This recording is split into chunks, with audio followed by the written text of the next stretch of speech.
Hey, good morning. Alex, Submarine Puppies. Thank you for being here. Today I want to talk about the following. It's a weird question, and it's a weird answer. Here it comes. What is a work dog? So typically I think people think of work dogs, and I could be completely wrong in this, but this is what I think. I think people typically think of work dogs as some dog that belongs on a farm. He's got to herd sheep. He's got to do this. He's got to do that, and that's true in some capacity. I think we're missing a fundamental detail about the whole thing, and I'll explain. Let's compare a labradoodle to a malinois, and I'm going to make the argument that they are both work dogs. We could do this with chihuahuas. The labradoodle is a better example. Here we go. First of all, let's take the obvious one, a malinois. What is that dog? That dog needs to do a lot of physical activity. He needs to be incredibly mentally stimulated. He is, or she, is so much work that I would not recommend it to almost anyone. Yeah, unless you really know what you're doing, don't get the Malinois. It's not a joke. It's not cool. It's not fun. Take it seriously. You are in for a ride. Great.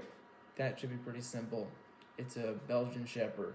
This is a dog that is, again, made for one job, and that is being smart, being active, high energy, being able to act autonomously. Unless you feel ready for that, I don't recommend it. I do recommend, and this is the where I'm going with this next, if you feel like that's too much for you, I recommend something like a labradoodle. But here's the caveat, and this is what I'm getting to. It's also a work dog. Its work is different than the Malinois, and that's what I'm here to explain. First of all, let's talk about how we, I don't know if I'm allowed to show this. Let's talk about how the labradoodle got here. So, depending on what breed you have, whether it's Australian or not, it is essentially a combination of a lab and a poodle. And here's the funny thing about that. Those are both work dogs. Poodle is a show dog, very much, bred to, perform, look beautiful. And again, none of these dogs are furniture. It has a purpose. It's a work dog. The Labrador is a work dog.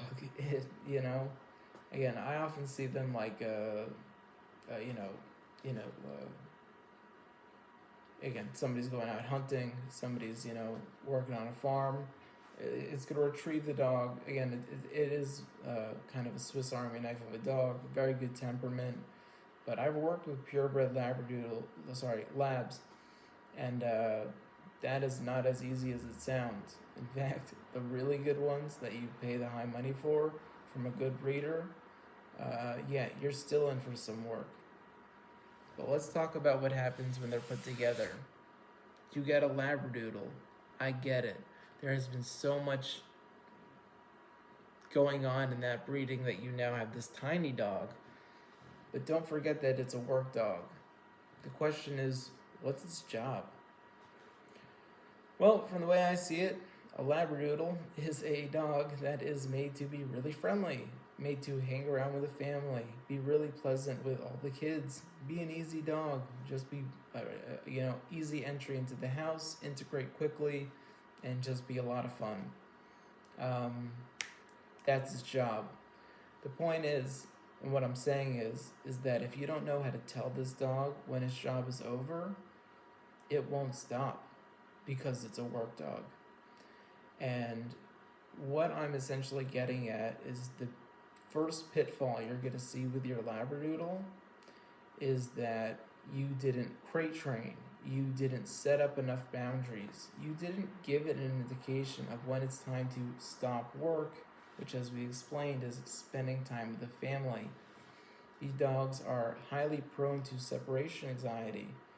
And again, if it's not fulfilling the job it has, it's gonna find something else, and it's gonna act out. I see it all the time.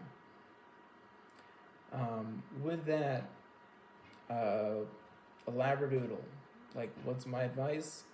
Yeah, make sure you have that crate training down pat. Make sure it knows when to go into its crate. That should be the first thing you're hitting.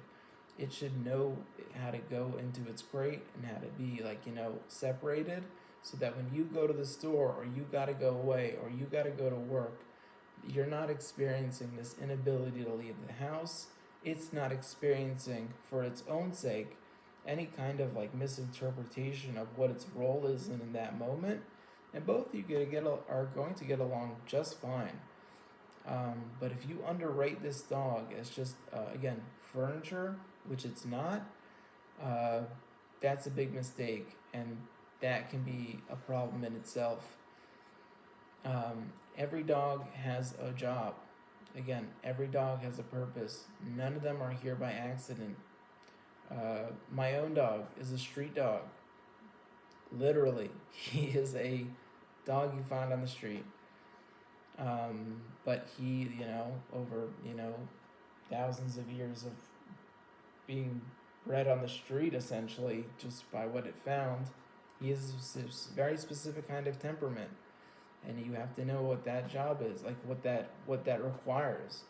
It took me a lot of time, and I took a lot of research, and yeah, I found out what he is, and that's how I treat him. I have to work with him that way. That's a separate video, probably way down the line. Anyway, know what your dog's job is. Know that you have to fulfill that job. Again, we could go a video on every single dog and what their job is. I haven't worked with every single kind of dog yet, but there is a reoccurring pattern that if you do not fulfill the role of this dog, it's not going to be good. So know your dog, know what it needs, know what you need to do to make it successful, and that's about it. This is Submarine Puppies. I do not edit the videos. I apologize if that's coming off the wrong way. That's just the way it is. No editing. And like always, yes, you can.